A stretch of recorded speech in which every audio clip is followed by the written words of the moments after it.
गंगा में लाश क्यों नहीं सड़ती? वाराणसी में हर दिन सैकड़ों लाशों का अंतिम संस्कार होता है। फिर भी सवाल ये है कि गंगा सड़ती क्यों नहीं है, बदबू क्यों नहीं आती?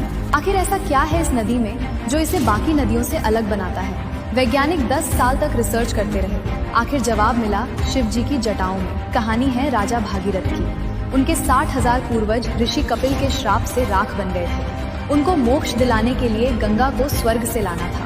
भागीरथ ने ब्रह्मा जी की तपस्या की। ब्रह्मा जी ने कहा स्वर्ग से गंगा को ले जाओ। गंगा मान गई, पर उसको घमंड था।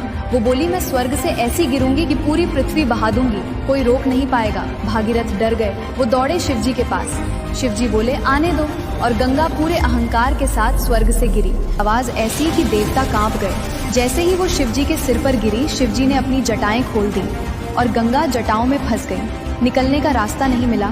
1 साल नहीं, कई सालों तक वो जटाओं में भटकती रही। उसका घमंड टूट गया।